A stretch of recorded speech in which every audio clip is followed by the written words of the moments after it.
Assalamualaikum warahmatullahi wabarakatuh. Selamat siang dan selamat datang kepada para peserta webinar siang hari ini. Perkenalkan, saya Dr. Eka Oktaviani, host dan moderator untuk acara hari ini.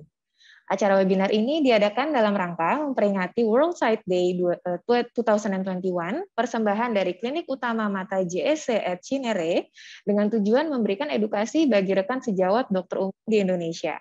Seperti kita ketahui bersama, rekan sejawat dokter umum merupakan garda terdepan pelayanan kesehatan di Indonesia, termasuk dalam pelayanan kesehatan mata, sehingga diharapkan dengan adanya webinar ini dapat meningkatkan pemahaman mengenai permasalahan mata yang sering muncul dan sering terjadi di masyarakat. Sebagai informasi bagi para peserta, akan diberikan link form untuk evaluasi dan feedback dari acara ini. Dimohon untuk dapat diisi karena merupakan syarat untuk mendapatkan sertifikat. Selanjutnya, mari kita saksikan sambutan dari Kepala Klinik JSC at Cinere, Dr. Zeras Eka Jamal, spesialis mata konsultan. Kepada Dr. Zeras, waktu dan tempat dipersilakan. Assalamualaikum warahmatullahi wabarakatuh. Selamat siang saya ucapkan kepada para peserta webinar GP, Klinik Utama Mata JSC at Cinere. Selamat datang pada acara webinar ini dan terima kasih atas kehadirannya. Kami secara rutin melakukan acara seminar untuk GP dan ini kali kedua kami adakan secara online karena kondisi pandemi. Webinar kali ini cukup spesial karena bersamaan dengan Minggu World Sight Day yang mana jatuh pada tanggal 14 Oktober 2021. Penglihatan merupakan salah satu indera utama kita di mana 70% informasi kita dapatkan secara visual.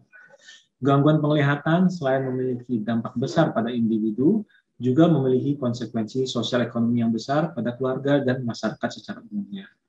Harapan kami dengan peringatan World Sight Day tahun ini, kita bisa semakin meningkatkan kesadaran masyarakat untuk terus menjaga kesehatan matanya, mencegah kebutaan, terutama kebutaan yang memang bisa dicegah dan ditangani. Pada webinar ini, kami mengangkat topik katarak yang merupakan penyebab kebutaan nomor 1 di Indonesia dan dunia, gangguan miopia atau mata minus yang juga merupakan gangguan penglihatan yang sering ditemukan pada kehidupan sehari-hari, serta gangguan mata merah yang juga sering dikeluhkan oleh pasien-pasien kita.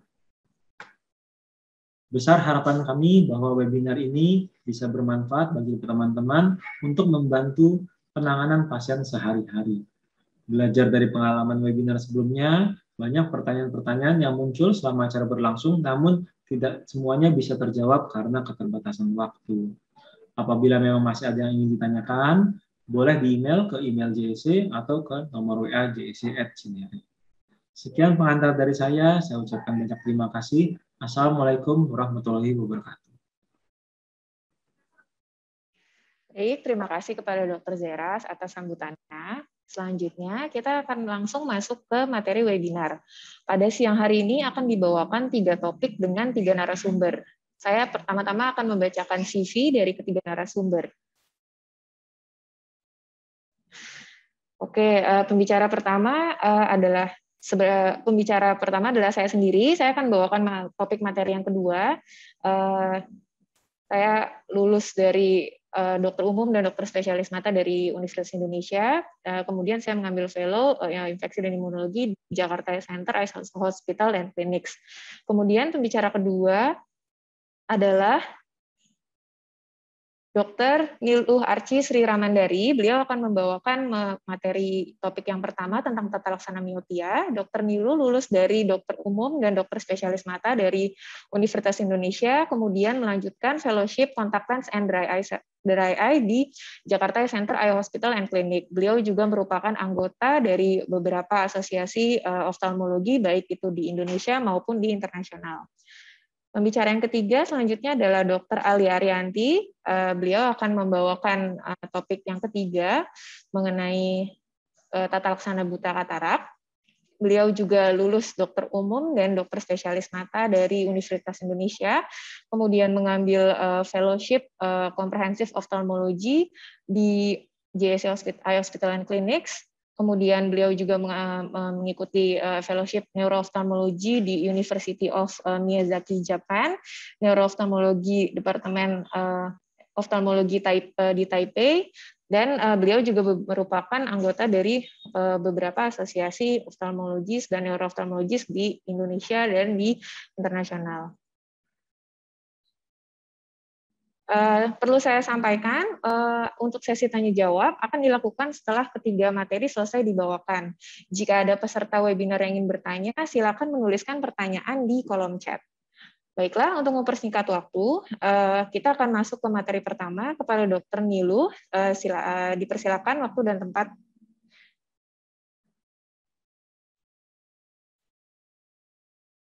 Terima kasih kepada Dr. Penny atas pembukaannya. Saya izin screen share.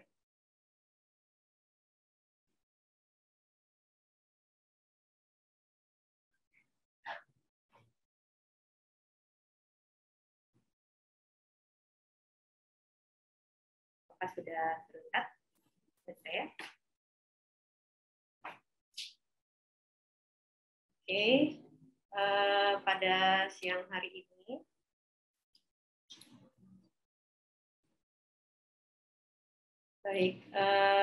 pada siang hari ini saya akan membawakan topik mengenai tata laksana mata minus. Selamat siang kepada para dokter semua. Terima kasih telah meluangkan waktu pada siang hari ini untuk bersama-sama kita menimba ilmu pada webinar siang hari ini. Sebagai pendahuluan, saya akan merefresh ulang mengenai apa itu sebenarnya mata minus atau miopia. Mata minus sendiri adalah salah satu jenis kelainan refraksi di mana cahaya yang datang dari fokus tak terhingga jatuh di depan retina pada saat mata tidak berakomodasi.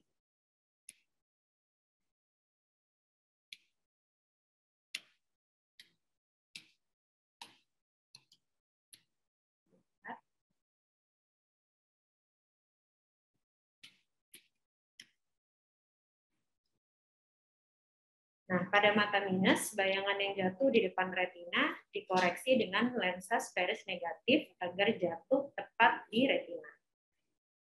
Nah, mata minus sendiri saat ini merupakan suatu epidemi yang terjadi di seluruh dunia, atau global epidemi, sama seperti halnya pandemi virus COVID-19 yang ada di seluruh dunia. Ini adalah penelitian yang saya ambil di tahun 2008 yang berusaha untuk memproyeksikan kira-kira pada beberapa tahun ke depan akan seperti apa kejadian miopia di seluruh dunia. Nah, pada tabel yang di sebelah kiri itu kita lihat dari sebelum tahun 2008, yaitu garis putus-putus yang ada di bawah, itu dibandingkan dengan setelah tahun 2008, yaitu garis putus-putus yang ada di atas, terlihat di semua kategori usia, angka kejadian mata minus itu semakin meningkat. Nah, pada tabel yang di sebelah kanan, penelitian ini berusaha untuk memproyeksikan kira-kira 10 tahun lagi, 20 tahun lagi, 30 tahun lagi, angka kejadian mata minus atau miopia akan seperti apa. Terlihat bahwa angka kejadian akan terus meningkat. Apalagi saat ini ada pandemi COVID-19, di mana semua hal dilakukan dari rumah, termasuk sekolah yang melibatkan kategori usia anak-anak, di mana masih terjadi proses pemanjangan bola mata yang notabene berhubungan langsung dengan angka kejadian mata minus. Nah, ini adalah penelitian baru yang baru dipublish 2 Januari 2021 yang berusaha untuk melihat apakah terjadi progresivitas mata minus pada anak-anak usia sekolah setelah terjadi pandemi COVID-19, di mana sekolah dan seluruh aktivitas dilakukan dari rumah. Terlihat pada seluruh kategori usia memang bergeser ke arah mata minus. Tetapi yang paling besar pergeserannya itu adalah di kategori usia 6 tahun, 7 tahun, dan 8 tahun. Bisa dilihat dari, saya ambil contoh yang di 6 tahun, itu spherical equivalennya pada tahun-tahun 2015, 2016, sampai 2019 rata-rata masih di emetro atau ke arah plus sedikit. Tetapi pada saat di tahun 2020 kita lihat garis tengahnya itu bergeser cukup jauh, hampir ke arah -1 atau -setengah. Tabel yang kedua ini juga menunjukkan hal yang serupa. Kita lihat bahwa di usia 6 tahun, 7 tahun, dan 8 tahun, Yang pada awalnya di tahun-tahun sebelumnya itu rata-rata kelainan refraksi hanya berkisar di plus kecil, itu sesuai dengan proses fisiologis. Tetapi di tahun 2020 semuanya bergeser ke arah minus, bahkan sampai minus 0,2. Bisa dilihat di usia 6 tahun, 7 tahun, dan 8 tahun, yang sangat berbeda dengan tahun-tahun sebelumnya. Nah, mengapa tadi banyak saya jelaskan mata minus dan usia yang sangat muda? Karena angka kejadian mata minus di usia yang lebih muda itu akan memiliki resiko yang lebih tinggi untuk menjadi mata minus yang progresif ataupun high myopia yang akan beresiko untuk terjadinya komplikasi lebih besar. Apa saja sih yang termasuk faktor resiko dari terjadinya mata minus? Yang pertama itu adalah faktor genetik. Itu pada suatu penelitian yaitu The CRIP Consortium, di mana dilakukan penelitian pada anak-anak dengan mata minus, ditemukan memang ada beberapa gen yang memang berhubungan dengan angka kejadian miopia pada anak. Dan orang tua dengan mata minus, resikonya 2-3 kali lebih tinggi dibandingkan yang tidak memiliki orang tua dengan mata minus. Yang kedua yang pastinya sudah banyak diketahui, itu adalah faktor lingkungan, yaitu kurangnya pajanan sinar matahari atau daylight exposure, near world activity, jarak membaca. Kemudian juga dikatakan jarak saat menonton televisi dan posisi kepala atau head tilt yang miring saat menulis. Yang ketiga adalah interaksi dari faktor genetik dan juga faktor lingkungan. Di mana pada penelitian-penelitian sebelumnya itu dikatakan memang tidak ada satu faktor murni atau satu faktor tunggal yang berhubungan dengan mata minus. Pasti merupakan kombinasi dari kedua faktor tersebut. Tapi dikatakan faktor genetik memang lebih berperan dibandingkan dengan faktor lingkungan. Nah, bagaimana kita mencegah dan menata laksana miopia yang merupakan topik utama pada hari ini? Yang paling penting itu yang pertama adalah usaha kita untuk mencegah. Mengapa? Karena pada mata minus ini, jika sudah terjadi, itu dia akan bergulir seperti bola. Jadi dia tidak akan mundur ke belakang atau menjadi normal kembali, tapi dia akan terus bertambah seiring dengan pertambahan usia. Yang kedua adalah kita sebisa mungkin memperlambat onset. Dan yang ketiga, jika memang sudah terjadi mata minus, seperti yang saya katakan, bahwa tata laksananya itu berusaha untuk menghambat progresivitas atau menghambat supaya penambahan mata minus itu tidak terlalu banyak. Dan yang terakhir adalah mencegah komplikasi pada pasien-pasien dengan high myopia atau mata minus yang berisiko tinggi. Nah, ini adalah penelitian yang saya ambil di tahun 2019. Itu tata laksana secara primer, yaitu pada pasien-pasien yang belum terjadi mata minus, itu kita berusaha untuk mengkontrol faktor-faktor lingkungan yang bisa kita modifikasi. Karena kalau faktor genetik sudah pasti kita tidak dapat memodifikasi. Jadi yang bisa kita modifikasi hanyalah faktor lingkungan. Yang kedua adalah tata laksana sekundernya, jika memang sudah terjadi mata minus, bagaimana caranya kita mencegah progresivitas mata minus. Dan yang terakhir adalah yang tersier, itu pada pasien-pasien dengan miopia patologis atau miopia tinggi, bagaimana caranya kita mencegah komplikasi ataupun mencegah terjadinya kebutaan. Nah, bagaimana cara kita mencegah mata minus?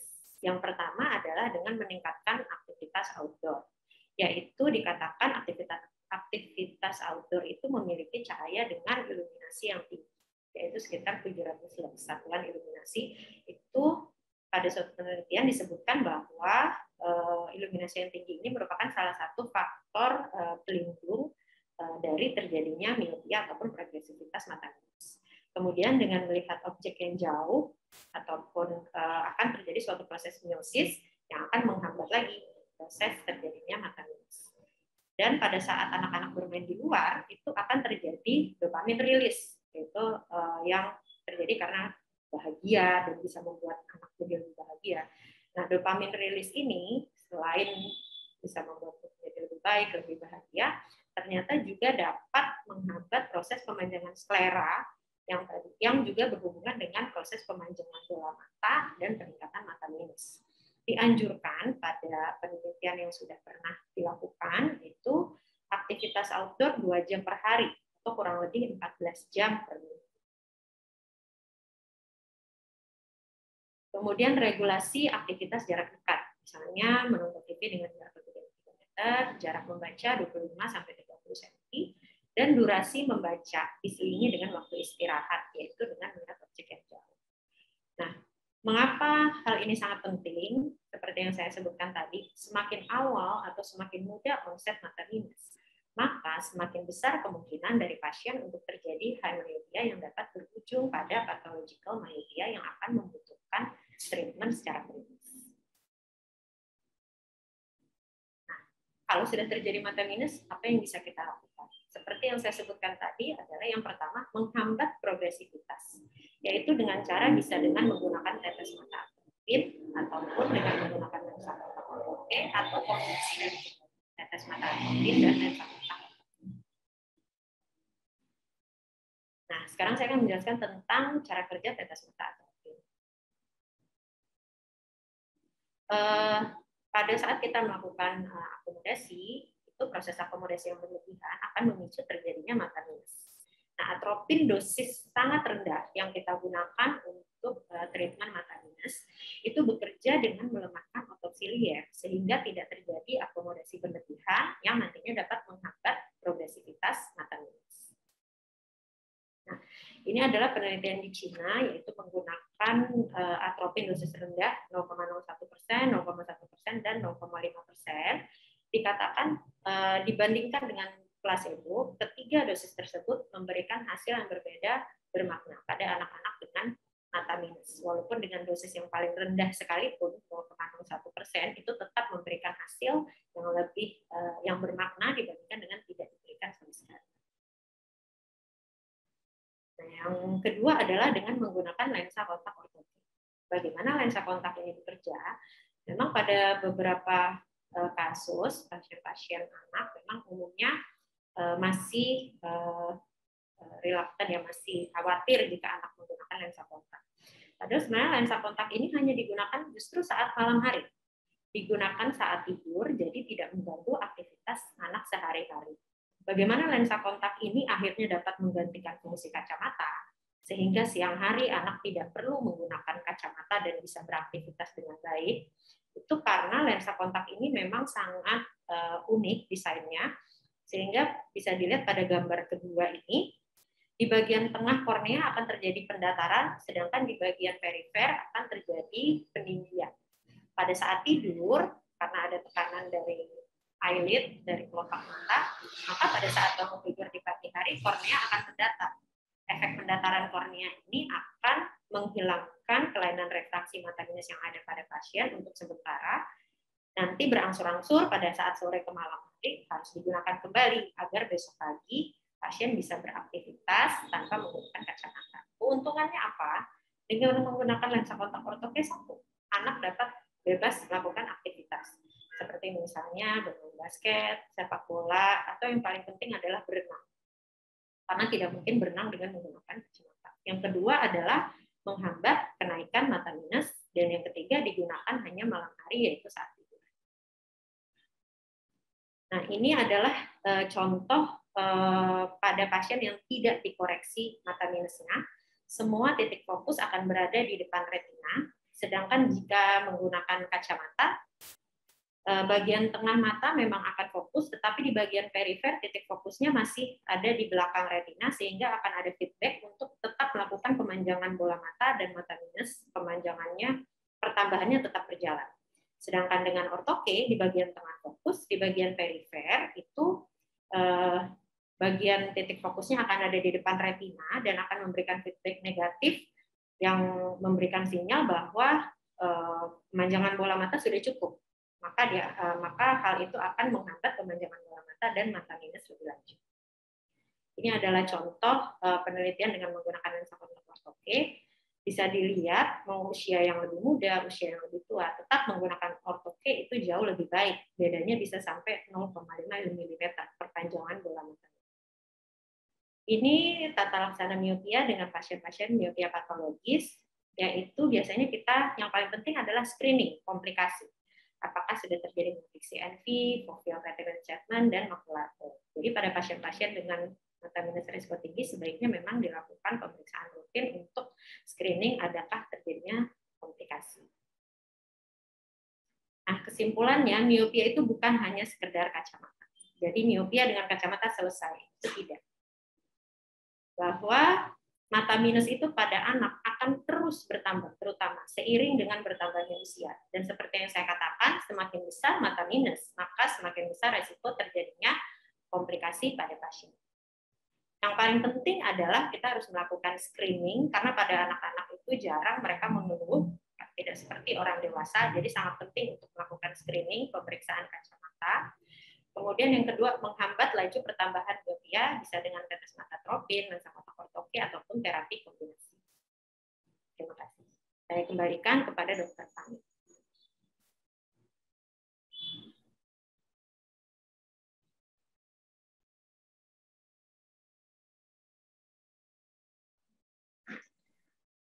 Terima kasih untuk Dr. Nilu untuk presentasinya yang sangat detail dan komprehensif. Jadi memang ilmu mata itu berkembangnya cepat sekali ya. Untuk miopia saja sekarang sudah banyak sekali tata laksana yang bisa kita pilih. Jadi tidak selalu harus dengan kacamata. Baik, selanjutnya kita akan masuk ke materi yang kedua. Kebetulan akan saya bawakan sendiri tentang tata laksana mata merah. Saya izin share screen.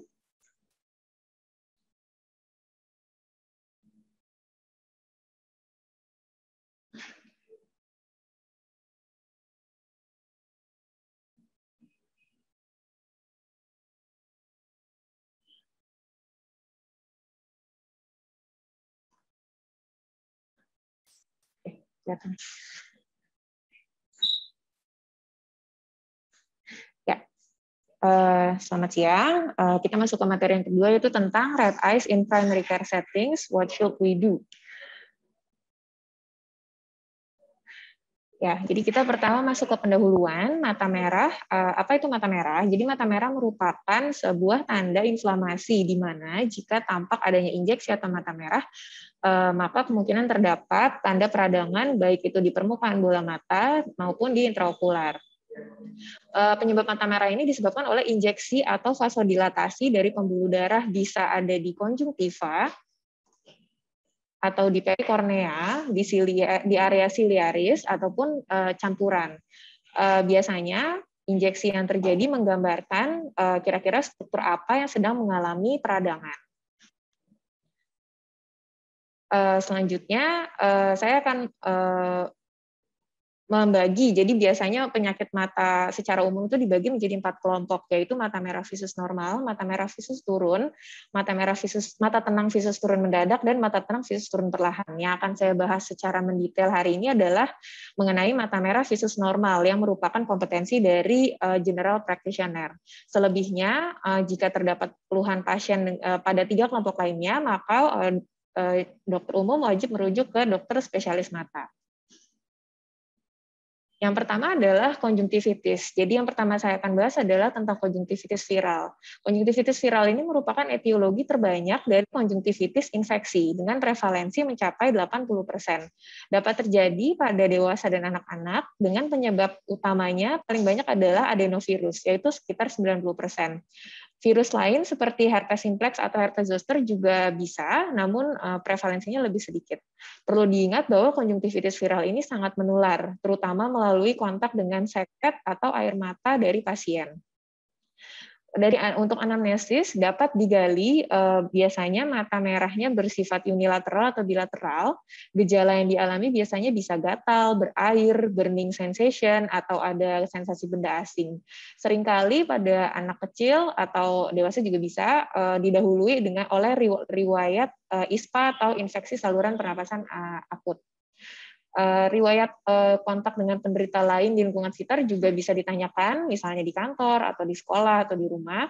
Dan jangan lupa kita cek juga adakah pembengkakan kelenjar getah bening di periaurikular.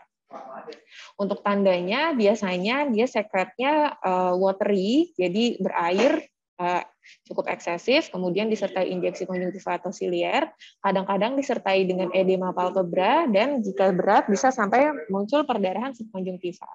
Pada kondisi berat, ini wajib dirujuk ke spesialis mata. Biasanya ditandai dengan adanya pseudomembran di konjungtiva tarsal, ini yaitu seperti selaput keputihan. Oleh karena itu, jika ada pasien konjungtivitis, wajib hukumnya untuk kita eversi, baik itu palpebra inferior maupun superiornya, untuk melihat adakah pseudomembran. Kemudian, jika sudah dicurigai adanya subepithelial infiltrat, di mana biasanya pasien mengeluhkan visusnya menurun ya, karena biasanya konjungtivitis ini seringkali visusnya tidak menurun, atau telah ada acute hemorrhagic konjungtivitis, tandanya ada subconjunctival bleeding di konjungtiva. Untuk tata laksananya, pada dasarnya konjungtivitis viral ini adalah self-limited disease. Kita bisa edukasi kepada pasien, gejalanya bisa berat pada hari sampai ke-7, namun akan sembuh sendiri di minggu pertama atau kedua. Dan jangan lupa bahwa tingkat penularannya sangat tinggi melalui sekret mata, jadi hand hygiene wajib juga dilakukan. Untuk terapi medikamentosanya dapat diberikan artificial tears, non-preservatif 4-8 kali per hari, bisa selama 1-3 minggu pada kondisi yang berat. Jika memang sangat tidak nyaman, bisa juga dikompres dingin, dan jika gatal sekali bisa diberikan antihistamin oral. Jika sudah terdapat pseudomembran di konjungtiva tarsal, maka harus wajib dilakukan scraping dengan cotton bud. Gunanya apa? Gunanya itu untuk mengurangi ketidaknyamanan, kemudian membantu memperbaiki penyerapan medikamentosa, serta meminimalisasi defek kornea dan pertumbuhan simblefaran ke depannya. Jika memang tidak berani untuk melakukannya, maka dirujuk ke spesialis mata. Pasti banyak yang bertanya, kira-kira kapan sih harus diberikan kortikosteroid topikal? Sesuai teorinya, kortikosteroid topikal diberikan jika sudah terdapat membran atau pseudomembran subepithelial infiltrat dan juga pada kondisi acute hemorrhagic konjungtivitis.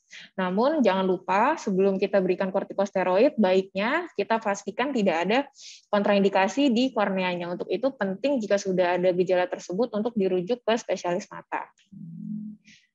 Berikutnya konjungtivitis bakteri. Ini merupakan etiologi konjungtivitis terbanyak yang kedua. Dia bisa bersifat akut dan bisa bersifat hiperakut. Akut biasanya disebabkan oleh bakteri non-gonokokal seperti Staphylococcus aureus, epidermidis, dan juga pada anak-anak yang paling sering Haemophilus influenza. Untuk hiperakut paling sering disebabkan oleh Neisseria gonorrhoeae. Mata merah bisa unilateral atau bilateral, seringkali unilateral, dengan discharge-nya berbeda dengan viral, dia putih kekuningan. Kemudian biasanya pada bakteri yang non-gonokokal dia tidak disertai pembengkakan KGB periaurikular. Untuk bakteri yang penyebabnya adalah flora normal, biasanya terdapat riwayat blefaritis atau bintitan berulang sebelumnya. Sedangkan untuk anak-anak seringkali didahului dengan riwayat otitis media atau riwayat ISPA juga bisa. Ini gambarannya, sekretnya berbeda dari yang viral tadi, kadang-kadang bisa disertai kemosis konjungtiva juga. Berikutnya adalah gambaran dari konjungtivitis gonokokal atau hiperakut. Seringkali ini kita temui pada bayi baru lahir atau kita sebut sebagai ophthalmia neonatorum, namun kadang-kadang juga dapat kita jumpai pada dewasa. Ini terlihat ya, discharge-nya sangat purulen, sangat eksesif. Dan jangan lupa jika kita temukan pada dewasa, kita tanyakan adakah riwayat promiskuitas. Dia seringkali juga melibatkan kornea dan menyebabkan ulkus perifer. Bahkan bisa sampai perforasi. Yang membedakan dari non-gonokokal, dia menyebabkan juga limfadenopati preaurikular. Berikut adalah sekilas tata laksananya. Untuk konjungtivitis yang non-gonokokal, kita dapat berikan antibiotik topikal, bisa eye drops, bisa juga salep ointment. Biasanya golongan yang kita pakai adalah fluoroquinolone karena penyerapannya paling baik ya ke mata, ya, atau polymyxin B.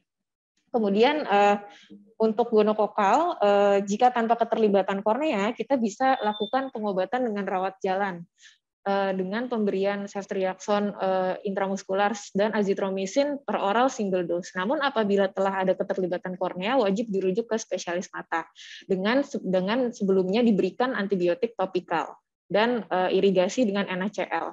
Jangan lupa jika pada dewasa kita harus edukasi dan tata laksana partner seksualnya juga di treat. Baik, berikutnya ke konjungtivitis vernal dan alergi. Ini sangat berkaitan dengan riwayat alergi dan atopi biasanya. Bedanya apa? Bedanya kalau vernal itu kita biasanya ada seasonal recurrences, jadi muncul di musim-musim tertentu, biasanya musim panas. Dan biasanya pasiennya itu lebih muda, seringkali anak-anak. Untuk atopi bisa terjadi juga pada dewasa dan tidak ada seasonal correlation, jadi selama alergennya masih ada, dia akan tetap bergejala. Biasanya gejalanya mirip-mirip ya, discharge-nya dia seperti tali, jadi kita bilangnya ropey discharge, kemudian mereka biasanya punya riwayat alergi, dermatitis, atau asma, dan kadang-kadang untuk anak-anak kita perlu tanya, dia punya plush toys atau plush linen nggak, jadi seperti boneka atau selimut yang selalu dibawa-bawa dan nggak boleh dicuci, nah itu bisa sekali tuh jadi sumber alergen. Seperti itu. Gambarannya, jangan lupa kita eversi karena seringkali ada giant cobblestone di konjungtiva tarsal, jadi eversi wajib sekali. Kemudian di tepi kornea atau di limbus kita bisa lihat ada bintik putih dengan sebutan corner transverse dots, dan jika korneanya sudah keputihan seperti ini, maka kemungkinan telah terjadi shield ulcer. Baiknya sih ini jika menemukan kasus seperti ini bisa diberikan antihistamin oral atau kompres dingin, edukasi eradikasi pencetus, namun setelahnya tetap harus dirujuk ke spesialis mata agar dilakukan pemeriksaan dengan slit lamp. Berikutnya adalah perdarahan subkonjungtiva. Seringkali pasien panik ya, datang ke dokter panik dengan mata merah, kok merah sekali seperti berdarah, tapi sebenarnya jika tidak ada riwayat trauma atau penurunan visus, perdarahan subkonjungtiva ini cukup harmless ya. Bisa juga berkaitan dengan penyakit sistemik, misalnya kelainan koagulasi, kemudian pasiennya sedang minum blood thinner atau pengencer darah, ada riwayat hipertensi atau gula juga bisa. Biasanya sih keluhan pasien matanya merah seperti berdarah dan terasa mengganjal. Jika tidak ada penurunan visus, kita biasanya cukup berikan artificial tear saja, karena pada dasarnya dia akan diabsorpsi secara natural dalam 1-2 minggu. Beberapa penelitian menyarankan juga pemberian vitamin C, namun jika terdapat penurunan visus atau ada riwayat trauma, apalagi disertai dengan peningkatan tekanan mata, adanya hifema, proptosis, edema palpebra, dan lain-lain, baiknya segera dirujuk ke dokter mata atau takutnya ada perdarahan retrobulbar. Berikutnya adalah pterygium. Jadi pterygium ini adalah pertumbuhan jaringan fibrovaskular yang bentuknya seperti sayap ya di area konjungtiva yang bisa berlanjut ke kornea. Biasanya sih dia harmless, namun pasien sering terganggu karena dia sering bolak-balik merah. Dan apabila sudah mencapai grade 4, biasanya dia akan mengganggu visus. Risk faktornya adalah sunlight exposure, kemudian iritasi kronik seperti mata kering, kemudian sering terkena debu, sering terkena angin, dan sering sekali ini kasus kita temui di equatorial region ya, contohnya Indonesia ini. Tata laksananya proteksi mata dari paparan, kemudian lubrikasi dengan artificial tears, dan jika memang sudah sangat mengganggu, biasanya grade 3, grade 4, baiknya di-refer untuk ke dokter mata untuk dilakukan pengangkatan. Berikutnya sering ditemui juga yaitu episkleritis dan skleritis. Ini merupakan peradangan pembuluh darah yang lebih dalam daripada konjungtiva. Biasanya pembuluh darahnya lebih tebal dan lebih berkelok-kelok, dan dia lebih nyeri dibandingkan dengan konjungtivitis. Yang lebih ringan adalah episkleritis. Skleritis dia lebih deep, makanya warnanya dia lebih violaceous, ya, kita bilangnya lebih ungu, dan biasanya dia kalau disentuh itu sangat nyeri. Untuk episkleritis dia bisa seringnya idiopatik, namun untuk skleritis dia seringnya berkaitan juga dengan penyakit sistemik. Makanya penting juga untuk dirujuk ke spesialis mata karena kadang-kadang dibutuhkan workup seperti cek laboratorium atau lainnya. Untuk terapinya biasanya yang ringan cukup dengan artificial tears, namun yang berat biasanya kita bisa tambahkan NSAID eye drops atau kortikosteroid. Namun pastikan kornea aman ya. Nah, kemudian kita masuk ke beberapa penyakit yang sudah jadi ranah kompetensinya spesialis mata, namun seringkali datang ke IGD. Sehingga penting sekali untuk teman-teman dokter umum untuk mengetahui dan memberikan tata laksana awal pada beberapa penyakit ini. Pertama adalah keratitis atau ulkus kornea. Jadi kita bisa ini terlihat ya tanpa slit lamp ada putih-putih di kornea, ada infiltrat atau ada lesi. Nah, kita curiga deh ini biasanya keratitis nih. Biasanya kita bisa tanyakan ada riwayat pakai kontak lens nggak, ada trauma, kemudian ada tetes-tetes air sirih atau obat-obatan tradisional lainnya. Biasanya kalau ada seperti itu sangat mungkin terjadi ulkus kornea. Apa yang harus dilakukan? Rujuk tentunya, namun sebelumnya dapat diberikan antibiotik topikal saja tanpa kombinasi kortikosteroid karena ini merupakan kontraindikasi absolut untuk diberikan kortikosteroid pada kondisi seperti ini. Kemudian dapat diberikan artificial tears untuk membantu mendilusi sel radang, dan jika terlihat ada hipopion dapat ditambahkan antibiotik oral, bisa golongan fluoroquinolone. Kemudian berikutnya uveitis. Jadi kalau uveitis biasanya keluhan pasiennya itu mata merah, kemudian disertai fotofobia. Fotofobia itu jika dia melihat sinar matahari itu tidak kuat, jadi nyeri. Keywordnya ada di situ. Kemudian jika kita lihat pupilnya irregular, berarti dia sudah ada sinekia posterior. Penyebabnya dia bisa infeksi atau non-infeksi. Makanya butuh dirujuk ke oftalmologis untuk dilihat di slit lamp dan dilakukan work up dengan komprehensif. Yang terakhir adalah glaukoma akut. Ini merupakan salah satu emergency juga di bidang oftalmologi. Biasanya pasien mengeluhkan mata merah, kemudian buram mendadak disertai sakit kepala, mual, muntah, melihat halo, yaitu gambaran pelangi di sekitar lampu. Dan biasanya kadang-kadang ada memang sudah punya riwayat glaukoma. Dia ada triasnya yang mudah dikenali, yaitu adanya injeksi liar disertai dengan edema mikrokistik kornea, kemudian pupil yang mid dilatasi. Berkebalikan dengan uveitis, biasanya pupilnya miosis. Yang dilakukan adalah rujuk ke spesialis mata, bisa diraba IOP-nya per palpasi, atau jika ada SIOTS bisa juga dengan SIOTS. Jika meningkat, jika di fasilitas kesehatan sejawat ada antiglaukoma yang simple bisa diberikan, misalnya acetazolamid atau beta blocker topikal. Namun jangan lupa tanyakan juga riwayat asma dan penyakit kardiovaskular karena merupakan kontraindikasi bagi beta blocker.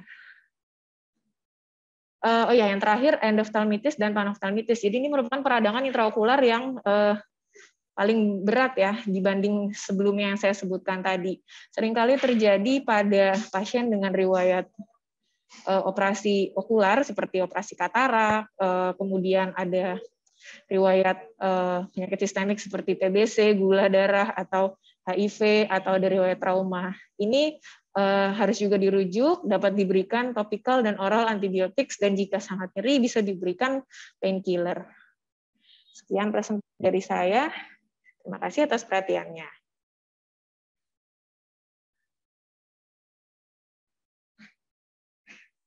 Oke, baik. Sekian pembacaan materi yang kedua. Kita langsung masuk ke materi yang ketiga, yaitu buta katarak dan tata laksananya yang akan dibawakan oleh Dr. Alia Arianti. Waktu dan tempat silakan kepada Dr. Alia Arianti. Ya, terima kasih Dr. Fani atas introduksinya. Assalamualaikum warahmatullahi wabarakatuh. Pertama-tama saya ingin mengucapkan terima kasih kepada teman-teman dokter semua yang sudah hadir pada kesempatan di siang hari ini. Jadi saya akan membawakan sedikit pengenalan mengenai penanggulangan buta katarak dengan judul Katarak 101, Avoidable Cause of Blindness. Jadi sebenarnya seperti yang kita sudah ketahui, katarak itu merupakan salah satu penyebab kebutaan yang terbesar di dunia, namun sebenarnya sifatnya itu dapat dicegah. Sehingga topik hari ini kita akan membagi menjadi beberapa sesi yang menekankan kepada pentingnya katarak dan tata laksananya. Dimulai dari mengapa katarak itu penting, apa itu katarak dan bagaimana gejala dan tandanya, dan yang terakhir tentunya mengenai tata laksananya. Katarak sendiri, kita harus kembali ke istilah-istilah blindness dan visual impairment yang dikemukakan oleh WHO. Jadi sebagai suatu reminder, vision impairment adalah gangguan penglihatan, sedangkan blindness adalah kebutaan. Dan berdasarkan International Classification of Disease 11 tahun 2018, ada penggolongan atau klasifikasi kelas vision impairment dari mild, moderate ke severe, dan blindness. Nah, ini merupakan istilah-istilah yang perlu kita ketahui karena implikasinya adalah ini. lebih dari 2,2 miliar orang di dunia mengalami suatu derajat gangguan penglihatan hingga kebutaan. Dan kalau kita breakdown data-datanya dari WHO Blindness and Visual Impairment Data, kebutaan itu ternyata terdeteksi pada 2,2 miliar orang di dunia. Ini angka yang sangat signifikan, apalagi kalau kita breakdown lagi dan kita ketahui hampir 50% diantaranya sebenarnya sifatnya dapat dicegah atau avoidable. Dan dari 1 miliar tersebut yang dapat dicegah, 94 juta diantaranya diakibatkan oleh katarak. Dan katarak sendiri sebenarnya merupakan penyebab kebutaan yang dapat dicegah. Jadi ini merupakan angka yang sangat disayangkan, dan di Indonesia sendiri situasinya tidak lebih baik dibanding situasi di global. Kita bisa lihat angka kejadian atau prevalensi dari katarak di populasi ditemukan lebih dari 0,5%, sehingga berdasarkan definisi dari WHO ini merupakan suatu public health problem. Dan berdasarkan survei Riskesdas Indonesia tahun 93-96, ditemukan bahwa dari seluruh kebutaan yang ditemukan di Indonesia, 53% diantaranya diakibatkan oleh katarak. Dan sebenarnya ini merupakan masalah kesehatan publik yang sangat mengkhawatirkan karena sifat katarak dapat dicegah. Oleh karena itu, kita juga butuh meningkatkan angka katarak surgical rate atau cakupan operasi katarak pada orang-orang yang mengalami buta karena katarak. Oleh karena itu, kita juga membutuhkan bantuan dan kerjasama dari para dokter-dokter umum yang bekerja di lini terdepan. Sehingga penting kita untuk bisa mengetahui dengan baik apa sih katarak itu yang sebenarnya.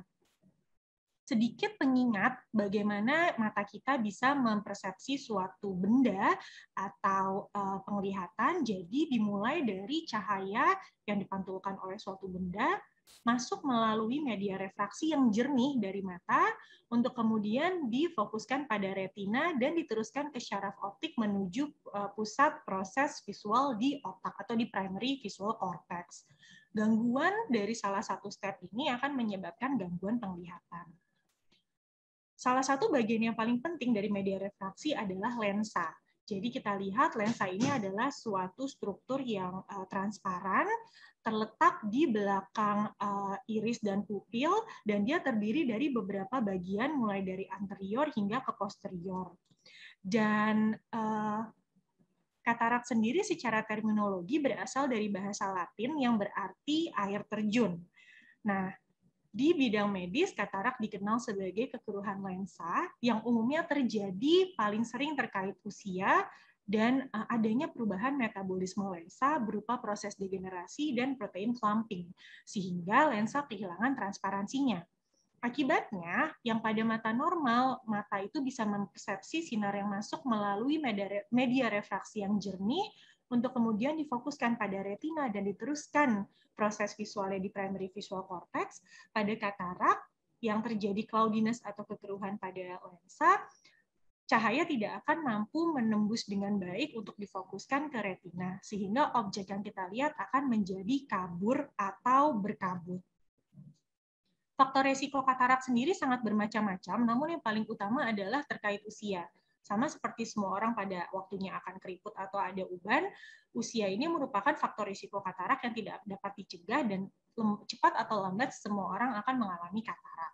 Namun beberapa hal dapat mempercepat terjadinya katarak, salah satunya adalah diabetes yang tidak terkontrol, riwayat operasi atau penyakit mata lain, obat-obatan tertentu termasuk penggunaan steroid yang lama, trauma, riwayat radiasi, atau sinar UV. Kasus-kasus tertentu dapat ditemukan katarak pada usia bayi dan anak, salah satunya diakibatkan faktor genetik dan kongenital.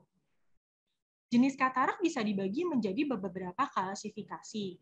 Pertama dari penyebab, misalnya dikategorikan menjadi katarak senilis akibat usia, katarak juvenil atau kongenital yang ditemukan pada bayi dan anak usia muda, atau katarak komplikata yang disebabkan penyakit lain. Sedangkan berdasarkan jenis katarak, tingkat kematangan dari katarak dibagi menjadi katarak imatur, matur, dan hipermatur. Yang paling penting diingat bahwa kita tidak lagi menunggu katarak matur untuk operasi. Pada katarak imatur, walaupun sudah terjadi kekeruhan lensa, masih banyak area dari lensa yang masih jernih, sehingga belum semuanya mengalami kekeruhan, sehingga kita bilang kataraknya belum keras. Sedangkan pada matur, semuanya sudah keruh, dan pada hipermatur, kekeruhan itu berlanjut menjadi suatu proses likuefaksi, sehingga kita bisa lihat nukleusnya ini jatuh ke bawah, atau dikenal sebagai katarak Morgagni. Terlalu lama menunggu katarak ke arah matur hingga ke hipermatur dapat terkait dengan tingginya tingkat komplikasi mata akibat katarak seperti glaukoma atau uveitis akibat glaukoma. Sedangkan berdasarkan morfologi katarak sendiri, kita bisa bagi menjadi katarak nuklearis, di mana kekeruhan dimulai dari nukleus lensa, atau katarak kortikalis, di mana kekeruhan dimulai dari korteks lensa, atau posterior subkapsular katarak atau SKP, yang dimulai dari bagian subkapsularis posterior. Bagaimana tanda dan gejala katarak yang perlu kita kenali sejak dini sehingga kita bisa melakukan rujukan yang tepat pada pasien-pasien yang membutuhkan bantuan.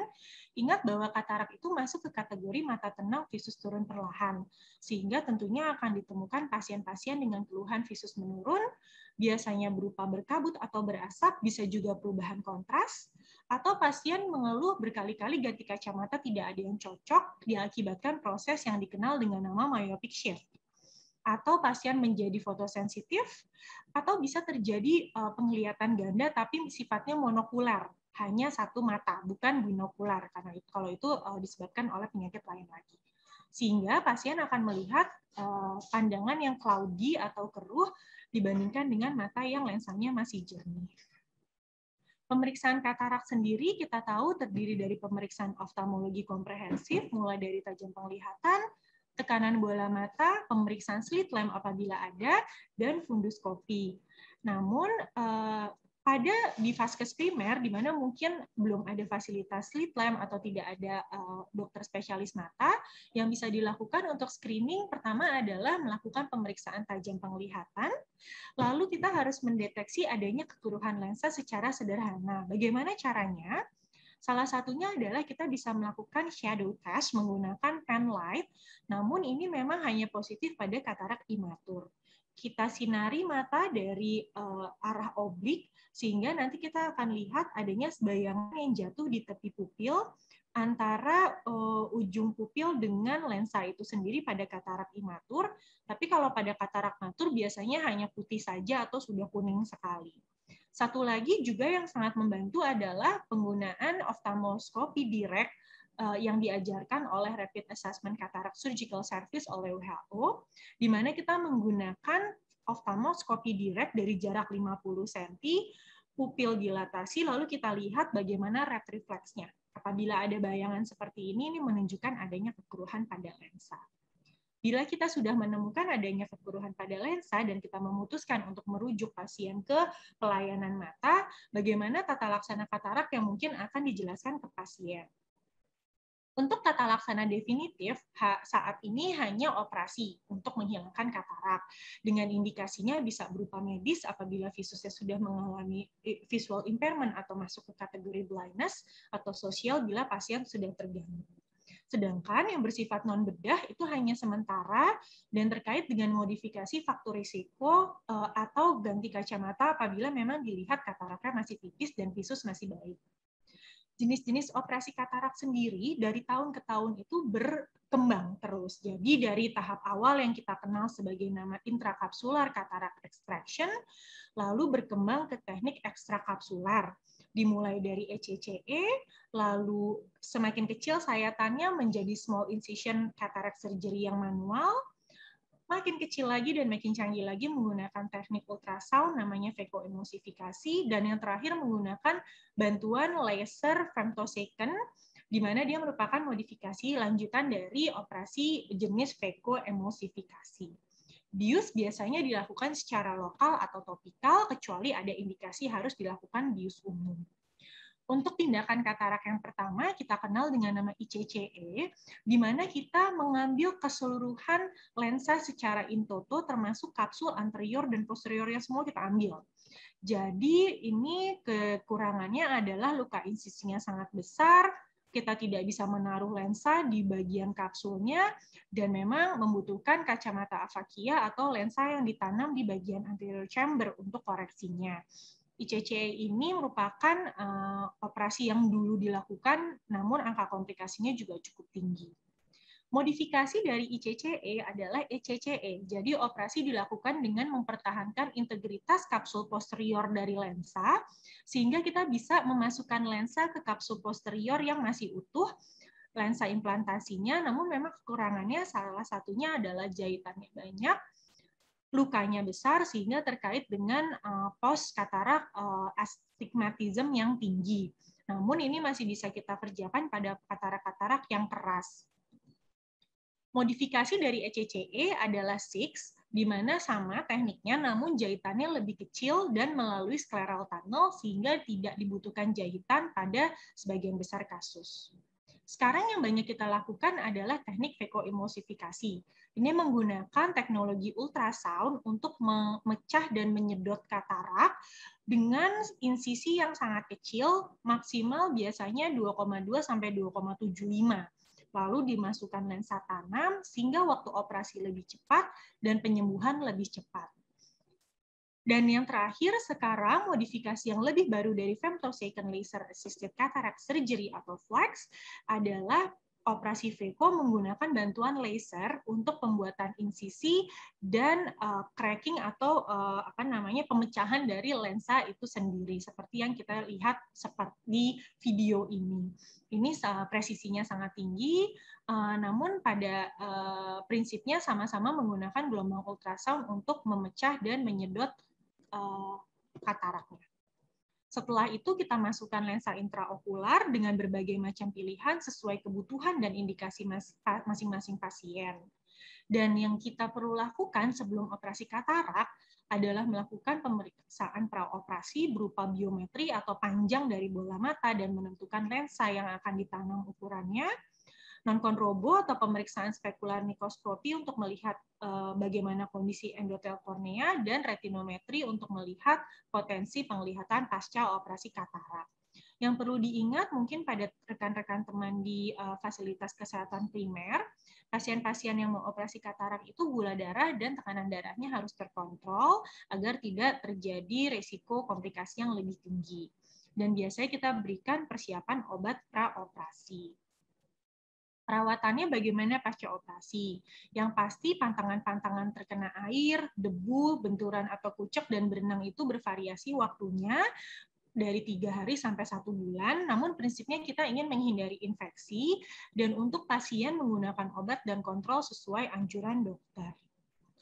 Jadi kesimpulannya, katarak ini sebenarnya merupakan salah satu penyebab kebutaan terbesar di dunia, termasuk di Indonesia, tapi bisa dicegah, jadi avoidable. Dan tata laksana definitifnya untuk saat ini masih operasi melalui berbagai macam prosedur dan pilihan lensa intraokular atau lensa tanam. Dan yang paling penting diingat, kita tidak perlu menunggu katarak untuk matang atau matur untuk menjalani operasi, dan kita membutuhkan kerjasama dan bantuan dari rekan-rekan dokter-dokter semua yang terutama di vaskes primer untuk bisa mendeteksi dini katarak dan melakukan rujukan agar kita bisa meningkatkan katarak surgical rate dan menurunkan angka kebutaan akibat katarak di Indonesia secara khususnya. Kira-kira itu saja sharing dari saya. Wassalamualaikum warahmatullahi wabarakatuh.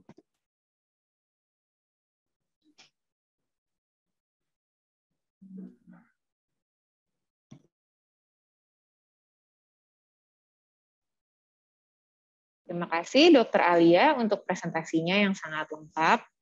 Jadi memang teknologi katarak juga, operasi katarak juga sudah sangat berkembang ya, mulai dari dulu yang konvensional sampai sekarang yang sudah semakin canggih dan lukanya bisa semakin kecil. Terima kasih Dr. Alia. Sekarang kita langsung masuk ke sesi tanya jawab. Sudah ada cukup banyak ya pertanyaan yang masuk. Yang pertama saya akan bacakan untuk Dr. Niluh atau Dr. Manda. Ini saya rangkum saja ya dok, ada dari beberapa orang. Jadi izin bertanya apa saja, ini terkait dengan atropin ya dok, ada yang bertanya mulai dari indikasinya, kemudian bagaimana penggunaannya, kemudian apakah ada kontraindikasi atau kondisi tertentu di mana yang mempengaruhi tetes atropin, ya itu dulu dok. pada dasarnya tetes mata atropin ini kita kembali ke penelitian yang banyak dilakukan, itu umumnya usia paling kecil menggunakan atropin itu adalah 6 tahun. Tapi sebenarnya sudah bisa mulai digunakan jika pasien itu datang pertama kali langsung dengan -2. Pada anak-anak itu bisa langsung kita berikan. Kemudian kriteria yang kedua adalah miopia yang sifatnya progresif. Progresif itu artinya adalah penambahan minus lebih dari 1. Biasanya kita gunakan itu, saya selalu mengedukasi jika mau menggunakan tetes mata atropin itu harus berkomitmen jangka panjang, jadi minimal 2 tahun supaya tidak terjadi rebound kalau pemakaiannya hanya sebentar. Dan sebelum menggunakan atropin itu kita harus ada pemeriksaan selain pemeriksaan refraksi tentu saja, tapi ada juga pemeriksaan yang sifatnya lebih objektif, yaitu pemeriksaan panjang bola mata atau axial length yang juga nanti berfungsi untuk mendeteksi seberapa besar kenaikan mata minus selain dari penambahan power dioptri mata minus selama masa kontrol. Seperti itu pertanyaan yang bisa kita share.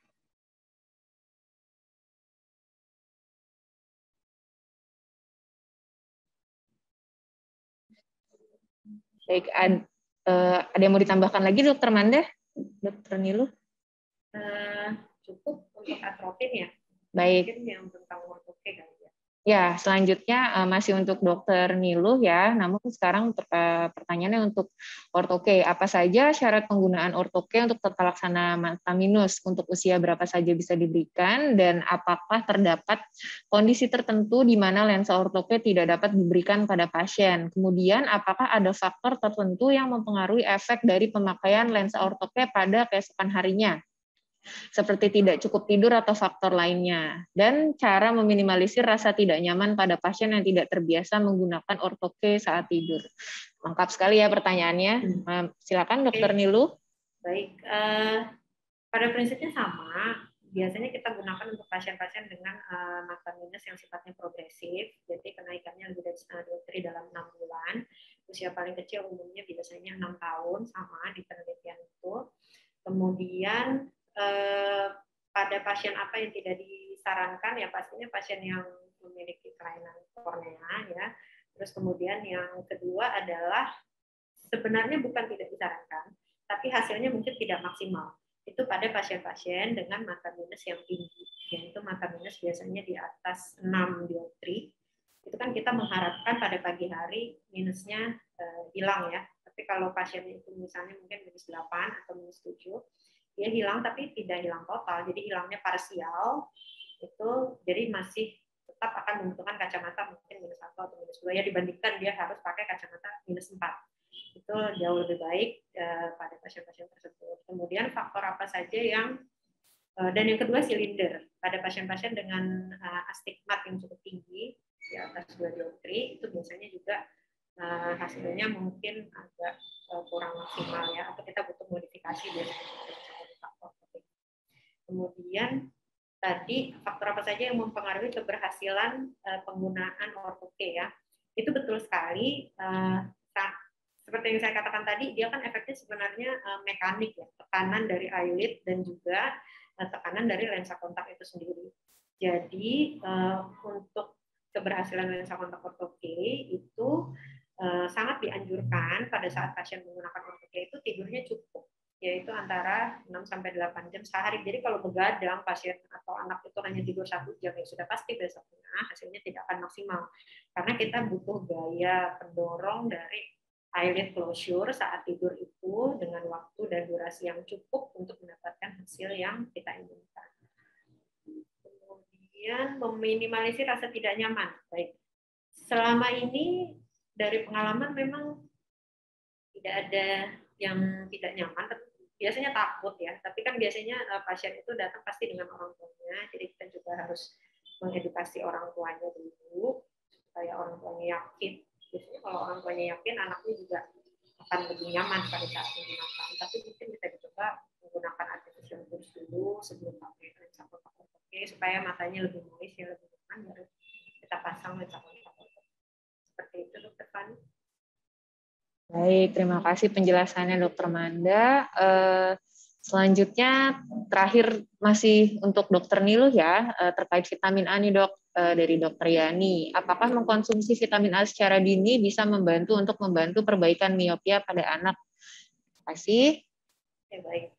Terima kasih atas pertanyaannya, Dok. Itu sebenarnya ada penelitian yang berusaha untuk meneliti faktor-faktor makanan apa gitu ya yang bisa berhubungan dengan kejadian mata minus yang lebih kecil atau penurunan angka kejadian mata minus. Kalau vitamin A di situ memang tidak disebutkan. Yang disebutkan itu adalah yang paling banyak sih sekarang vitamin D. Tapi itu hanya menjelaskan terdapat perbedaan bermakna antara anak-anak yang matanya minus dengan yang matanya tidak minus dengan kandungan vitamin D. Tapi hubungan sebab akibatnya itu tidak ditemukan. Karena bisa saja itu merupakan suatu kebetulan. Karena anak-anak yang matanya tidak minus itu biasanya kan dia aktivitas outdoor-nya lebih banyak.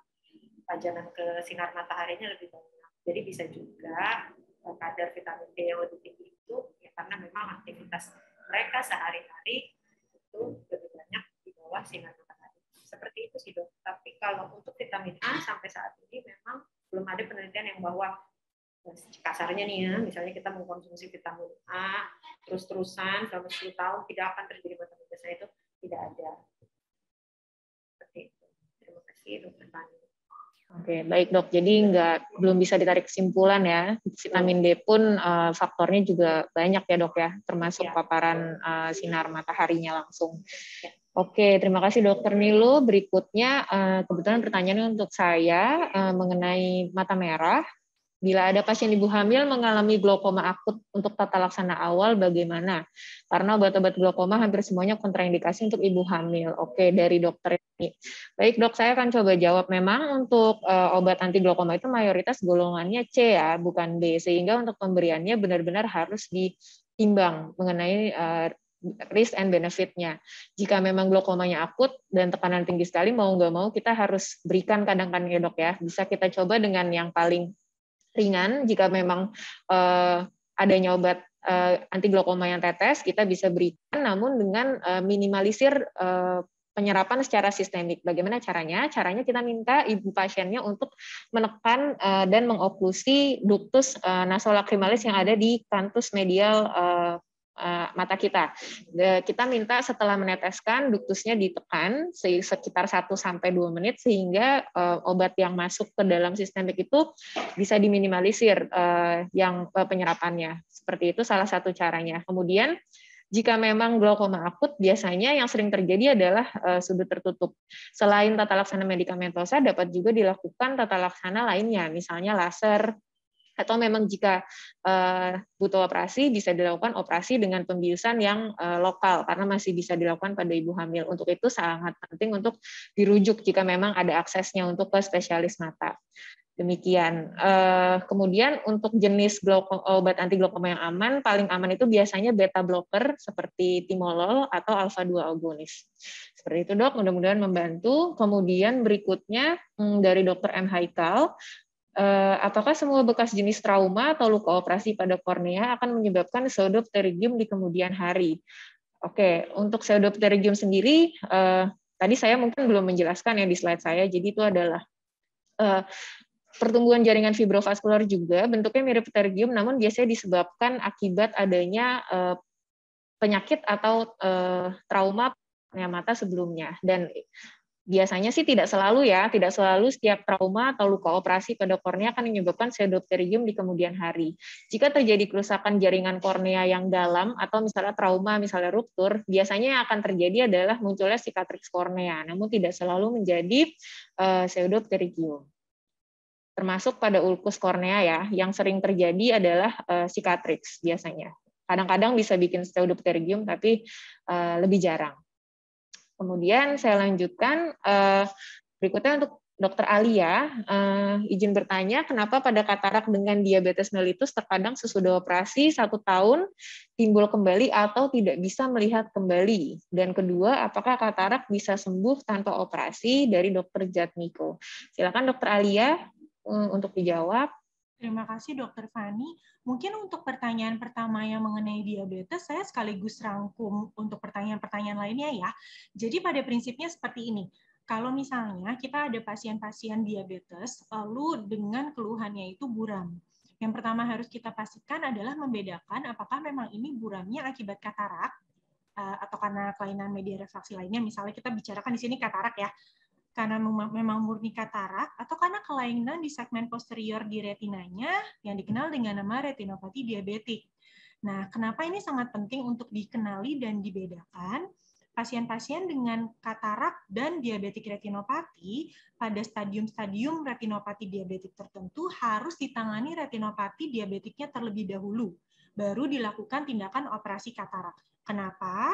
Operasi katarak pada pasien dengan retinopati diabetik tidak terkontrol berisiko tinggi terjadi progresivitas dari retinopati diabetik yang pada akhirnya bisa menyebabkan kerusakan retina permanen, akibatnya terjadi kebutaan atau gangguan penglihatan berat yang permanen dan irreversible.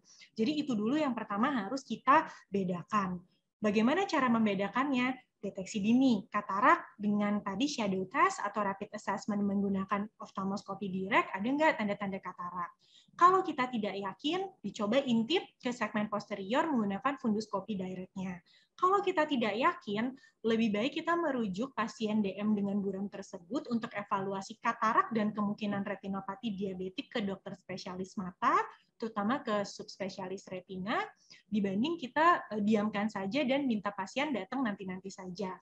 Sehingga itu menjawab, juga saya membantu menjawab pertanyaan tadi ada dokter lain yang menanyakan pasien dengan DM, ada keluhan floaters atau tidak ada keluhan pun, kapan kita harus lakukan pengecekan mata. Berdasarkan standar rekomendasi American Academy of Ophthalmology di Amerika, pasien dengan DM tipe 2 itu harus dilakukan screening retinopati diabetes saat diagnosa. Kenapa? Karena pasien-pasien DM biasanya sudah berjalan 5 tahun, 10, 15, hingga 20 tahun sebelumnya. Sampai akhirnya terdeteksi itu bisa seperti itu. Akibatnya sudah kemungkinan terjadi kerusakan-kerusakan minimal di retina yang bisa menyebabkan kerusakan permanen apabila tidak ditangani dengan baik. Itu satu. Kalau sudah dilakukan screening dan tidak ada kerusakan, nanti tergantung apa yang kita temukan. Range-nya adalah 6 bulan sampai 1 tahun sekali, tetapi tidak pernah tidak dicek gitu. Jadi itu dulu yang pertama.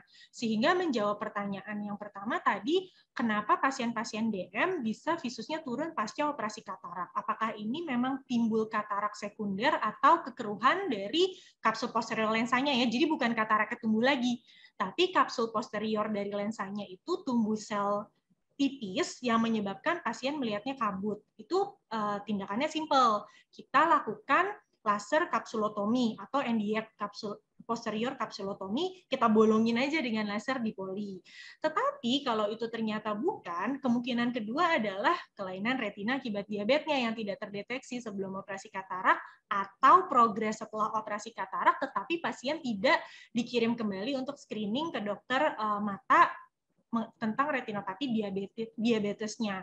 Jadi itu yang penting sekali, rekan-rekan di Vaskes Primer juga mengetahui pentingnya waktu screening retina dan segmen posterior dari mata pada pasien-pasien dengan diabetes gitu. Mungkin itu sih dari saya, Dr. Fani.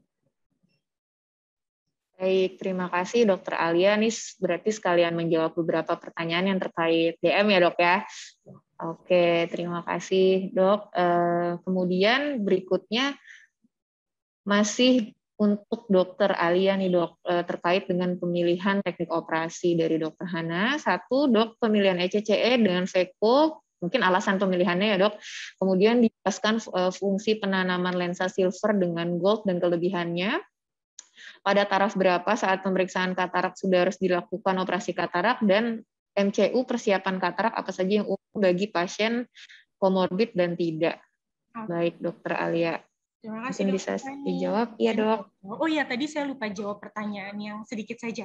Untuk terapi katarak, apakah bisa dilakukan tanpa operasi? Kalau definitif atau terapi yang menghilangkan sifatnya tidak bisa, hanya dengan operasi. Nah, pemilihan jenis operasinya antara ECCE ya, tadi yang saya tanya besar, dengan VECO yang saya tanya kecil. Mungkin saya sambil kasih lihat PowerPoint-nya juga ya, sambil biar ada bayangan tadi. Jadi kalau misalnya membedakan, kapan kita pilih ECCE? ECCE itu biasanya kita pilih kalau kataraknya sudah terlalu keras. Jadi gelombang perkiraannya gelombang ultrasonik dari ultrasound dari mesin vekoemulsifikasi sudah sangat sulit untuk menghancurkan katarak yang terlalu keras. Misalnya pada black katarak atau brunescence brown katarak, di mana kita sudah bisa memperkirakan, oh ini sepertinya akan banyak risikonya kalau kita pakai teknik VECO. Tetapi sebagian besar, mungkin 95% lebih kasus katarak yang kita temui sekarang sudah menggunakan teknik vekoemulsifikasi karena tadi lukanya lebih kecil, kita menggunakan energi untuk menghancurkan dan menyedot lensa, dan waktunya juga lebih cepat, pasien lebih nyaman, penyembuhan juga lebih cepat. Nah, itu kenapa kita bisa membedakan antara kapan kita memilih ECCE dan VECO.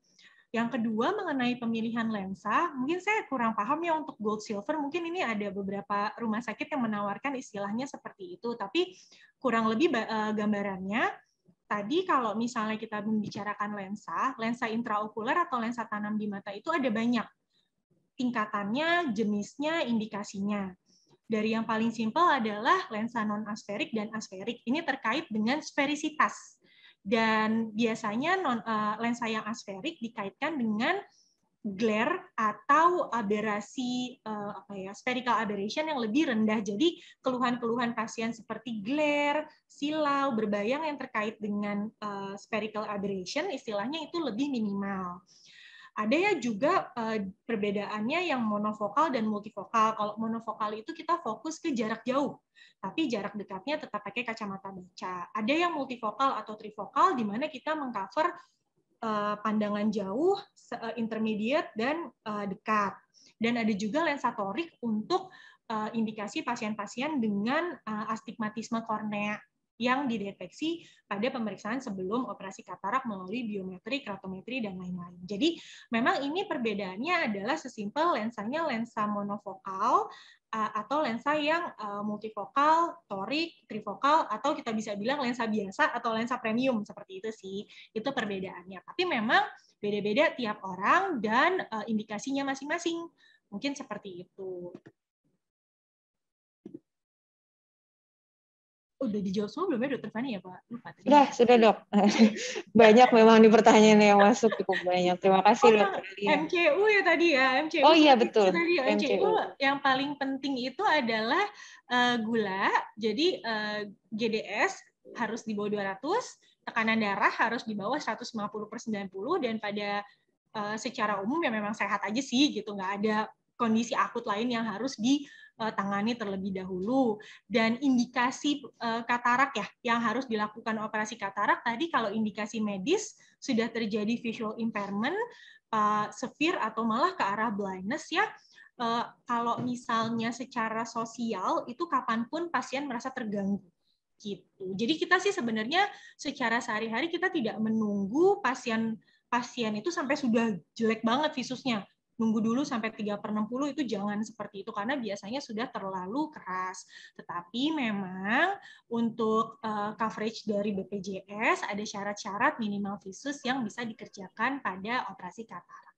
Tapi di luar itu, kapanpun pasien merasa terganggu, atau secara indikasi sudah ada indikasi medis, baik dari visus maupun tanda-tanda komplikasi, itu sudah boleh dilakukan operasi katarak. Oke, baik Dok. Mudah-mudahan cukup menjelaskan ya, sudah sangat lengkap sekali dipaparkan oleh Dokter Alia. Dan akan sangat membantu ya Dok apabila misalnya pasien dengan gulanya tinggi bisa ditata laksana dulu regulasi gula darahnya di fasilitas pertama sebelum dirujuk ke kita ya Dok ya. Jadi pada saat ke kita gula darahnya sudah baik seperti itu ya Dok. Tapi jangan lupa tetap dirujuk juga untuk screening retinopati diabetes. Betul. Ya, terutama untuk yang pertanyaan terkait adanya keluhan bayangan hitam pada pasien diabetes, itu rujuk saja secepatnya untuk screening retinanya.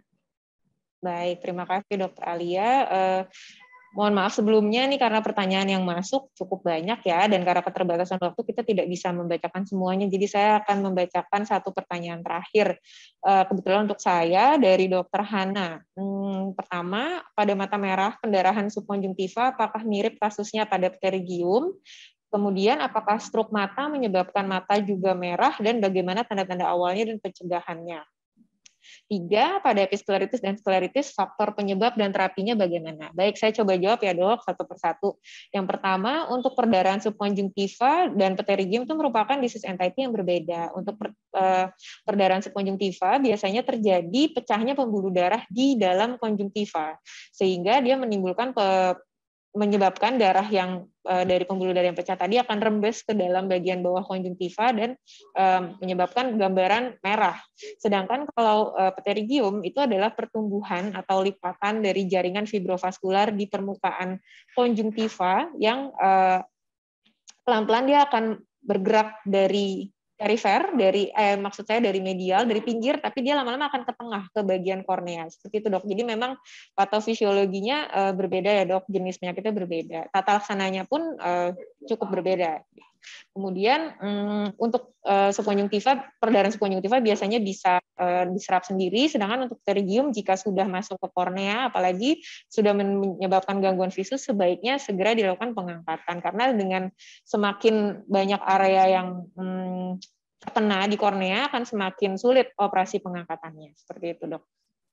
Kemudian untuk stroke mata sebenarnya ada beberapa gejala ya dok. Pertama yang tentara biasanya bukan mata merah tapi penurunan visus dok. Jadi stroke mata yang sering kita kenal biasanya manifestasinya bisa berupa perdarahan di retina sehingga gejalanya adalah penurunan visus. Selain itu bisa juga gejala lainnya adalah pandangan double, karena kadang-kadang stroke mata sendiri itu menyebabkan kelumpuhan dari otot-otot ekstraokular bola mata. Ini yang lebih ahli sebenarnya Dr. Alia ya dok ya, karena beliau subspesialisnya adalah neurooftalmologi.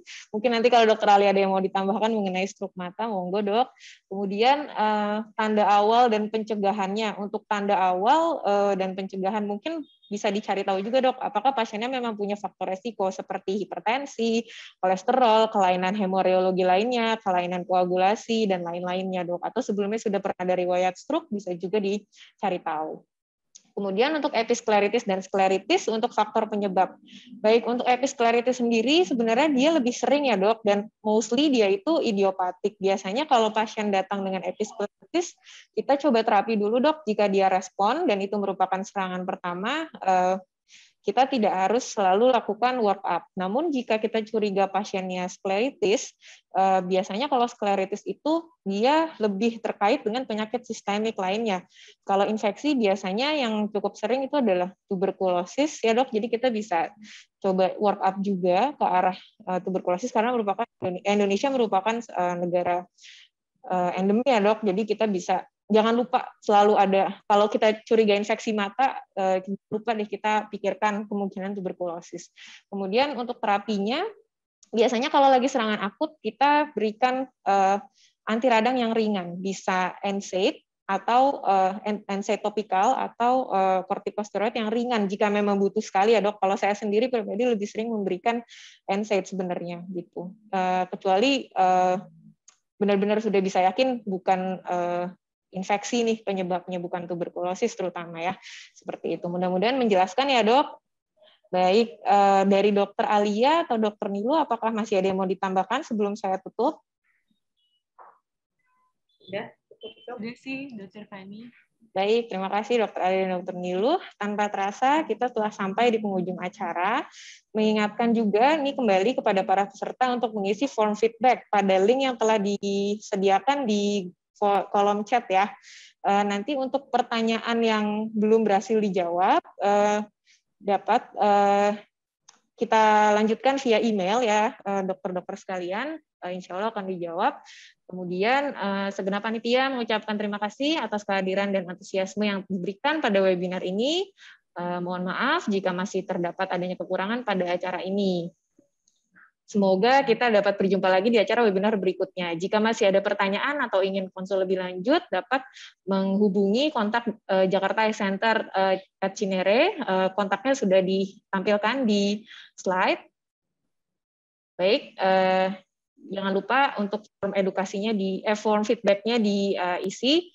Saya Dr. Eka Oktaviani izin undur diri. Selamat siang, stay safe and stay healthy. Wassalamualaikum warahmatullahi wabarakatuh. Selamat siang.